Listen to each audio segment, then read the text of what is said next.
just.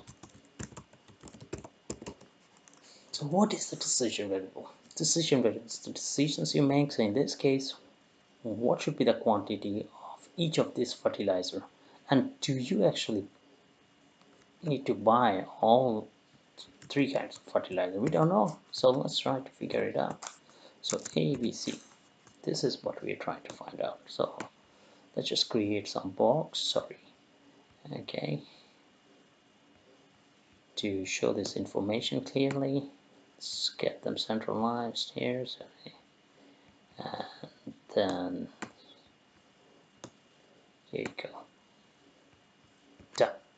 Okay, now what is the quantity? We're not sure. And now this is the thing in linear programming, you can start with any number you want. Okay, it doesn't have to be the right answer in the beginning, but once you solve it, it should give you the right answer. So we can start with any number. Say for now I'm gonna order this many pound of fertilizer A, this many pound of fertilizer B, and this many pound of fertilizer C. Some random number I've selected, so it doesn't matter what number you start with. What you need to focus on is the model that you create. The model has to be a good one. Okay, if your model is not correct, it doesn't matter what you do with your problem, you're not going to get the right answer. So the model is where you need to focus more on. So just for now, just assume that this is what we're going to purchase, and this is what we call decision, and we can give it any color you want. So just to let you know that this is the decision variable. So it's entirely cosmetic, so don't worry about it. Okay, let's just carry on. Objective. Objective. What is our objective? Our objective, as we mentioned, is to minimize the total cost. Okay, so what is the price that we have to pay for each of these fertilizers that we're gonna purchase, or the quantity of each of these fertilizers that we're gonna purchase? Okay, so let's see. This is the price, as you can see here. So let's just get these numbers, copy them, bring them here. Objective, you can just put this price somewhere here. Let's just put them here. Okay, and we can just use them, use the transpose options to show them in rows. Okay, let's just cut this and bring them here. Doesn't matter, I'm just trying to make it easier for you to understand. Okay, I wonder this whether this numbers in values, let me just get them right. 10, 8 and 7, and now we can convert them into dollars. It's very easy, just do it. They're in pounds now, let's just get them in dollars. Okay, here you go. Let's carry on. So objective, our objective is to minimize the total cost of our purchase. So let's find the total cost. Okay, so this is the cost of purchasing 1 pound of fertilizer A, fertilizer B, and fertilizer C. By the way, let me just get them here, so in case you get confused. Okay, so this is what we are ordering: 2 pounds of fertilizer A. So what should be the cost? If we multiply this with this, it should give us what exactly? $20. Yes. Okay, so if we multiply 4 with this, we get the cost of fertilizer B, and then if we multiply this number with this, we get the cost of fertilizer C. So now the question is how to get the total cost. It's nothing but you can use this formula, sum product, and you can get the row of the quantity here, comma, the price that you pay for each of this fertilizer and the quantity of each of the fertilizer that you buy. Okay, and you enter, you get the total cost. So you see, it's easy. You get the total cost here. Okay, so you can give the dollar sign again. Okay, so our goal is to minimize this cost. This probably is not the best one, and see whether we can minimize this cost. Okay, so this is our objective. You can choose any color to show it. Okay, constraint. Now what is our constraint? Let's go back to the constraint area here. Look at this. This is where the constraint is. Whatever we order, whatever the combination of fertilizers we order, they have to have at least this much of nitrogen, this much of phosphorus, and this much of potash. This is the constraint, and this is something we have to satisfy. So that means whatever combination of fertilizer we order, they cannot be less than this much of nitrogen, this much of phosphorus, and this much of potash, since it is minimum weight. Okay, so they have to contain at least this much of nitrogen, phosphorus, and potash. Okay, so let's get this number. Okay, but let's, before doing that, let's go to this part. Now look at this. Fertilizer A contain about this much of nitrogen, this much of phosphorus, this much of potash. Fertilizer B does this, and fertilizer C does this. Okay, so our goal is to, of course, find the best combination, right, which will contain about at least this much of nitrogen, this much of phosphorus, and this much of potash. Okay, so let's just copy this part because we need this part here. Copy, and we can transpose to show them in rows because we need them rows to create a model better. Okay, so let's just get them here. So we have all the fertilizers here, and nitrogen, phosphorus, and potash. Okay, each of them. Okay, so let's do it. Okay, now in A you have this much of nitrogen, in B you have this much of nitrogen, and in C you have this much of nitrogen. Okay, so what's the total nitrogen we contain in the combination that we've selected for the fertilizers, okay, to purchase? So let's see how to find this. So Linus says this is from A, we have this, each pound of A we have this much of nitrogen, so we are buying this many pounds of A. So what is what should be the total nitrogen here? It's 2 multiplied by 20, that is 40. And then in B it should be this multiplied by this, and C it's this multiplied by this. So what is the total nitrogen that we have in this combination? It's nothing but sum product of this quantity. We are using the same formula that we used to find uh, the objective. Okay, so comma this one. Okay, so this will give us the total amount of nitrogen that we have in this mix of fertilizer. Do you see that? Okay, so we will try to find the total amount of phosphorus in this mix too, and total amount of potash in this mix too. Okay, and so that means we have to repeat that formula. Instead of that, we can do one thing, we can just modify the earlier formula.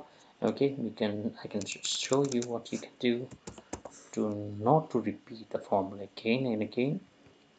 So you can just select this is the row that we need for all other cells here. Okay, so you can lock it. Now how can you lock it? You can press F4 button once you select the row. Okay, now let me show you to you again. So you just select it and you press F4 button. Now this locks this row. Okay, you call it absolute. You just absolute the row.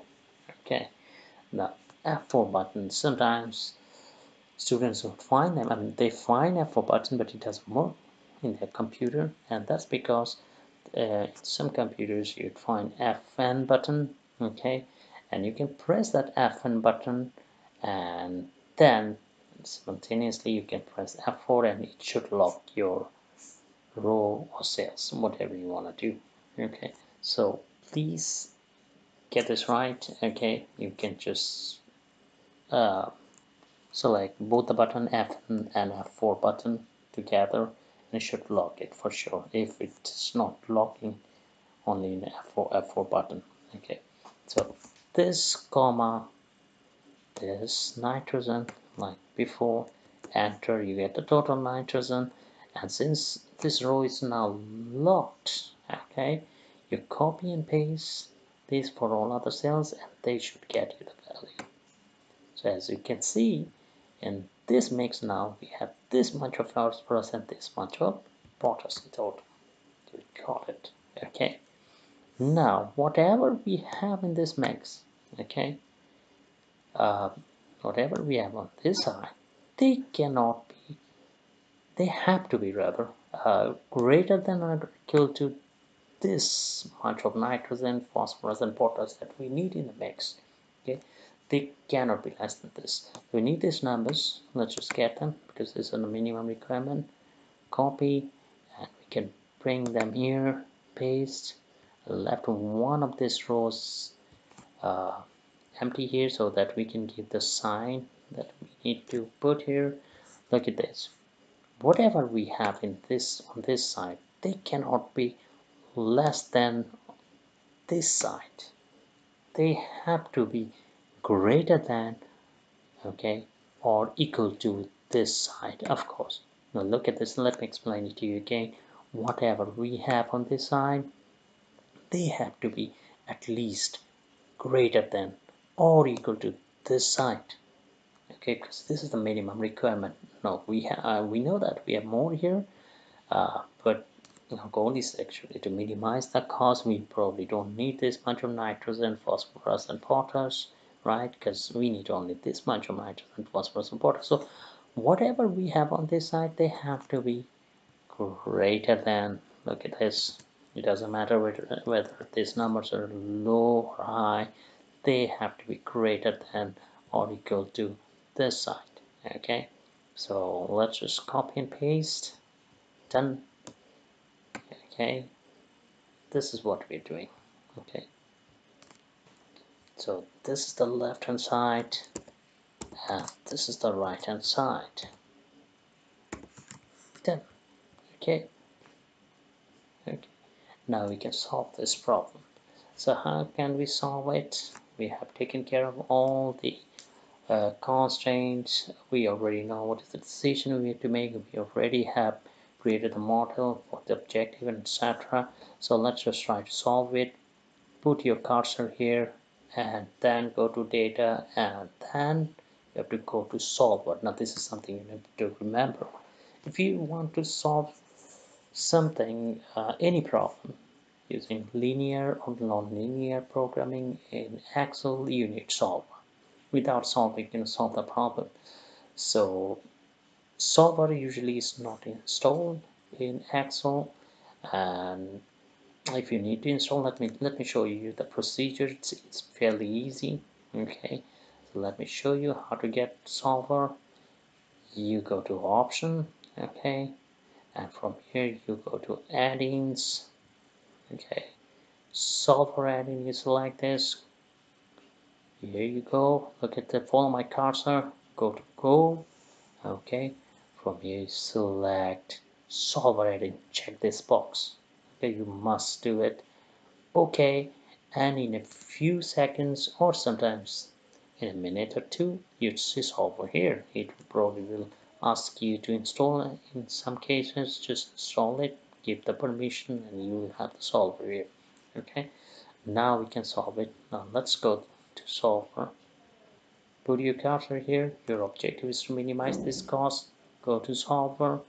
Okay, so here you go, look at this, set objective. This is where your objective cell would be. So this is the cells. Look at this, D10, and this number is here because we had the cursor here when we started, when we went to solver, right?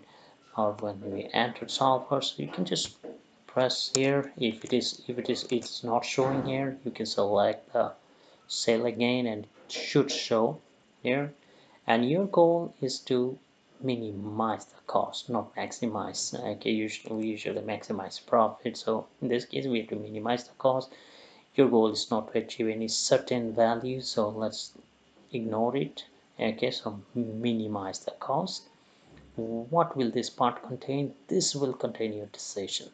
In this case, our decision is to find the optimal mix here of fertilizers. So let's do it. Click here, and this is the decision, the numbers only. Okay, don't take the letters. Okay, done. Okay, now this part here will contain your constraints. Now how to add constraint? Add, you see two parts in constraint part here. One is the left hand side and this other side is right hand side. Okay, we already have taken care of this part here. As you can see, we created a model in a way so that we can put the values here, okay, properly. Now look at this. So what should be here on the left hand side? Fairly easy. This thing, whatever we have on the left hand side, they have to be what? They have to be greater than or equal to right hand side. So here's the right hand side. Select. Okay, done. We're almost done. The only thing we need to take care is whether it's we have to select whether it's a linear or non-linear programming. Of course it's linear. Why is it linear? We need another video if we have to explain that, but just know that if you formula doesn't contain any square root or power sign, it is most likely to be linear. Okay, so for now, just with this brief explanation, let's just select linear programming. So in this case, it's simplex LP. Okay, if you have a window like this, if you have an older version of Windows or Excel, you can go to options, and from there you select two options: assume linear model, assume non-negative. In this set, you see this is the non-negative option. That means we do not want any negative value for our answer, because it will be uh, totally ridiculous, right? If you have to order a negative fertilizer, negative, numbers are not acceptable. So we select this. It is usually by default selected if you have this window, and if you have different window, you can go to options, and from there you select assume linear model, this one, and assume non-negative. Okay, done. We are almost done. Now we can solve this problem. Solve, and look at this, we have got the answer. This is the least cost that you have to pay for the fertilizer that you have to purchase, $13.76.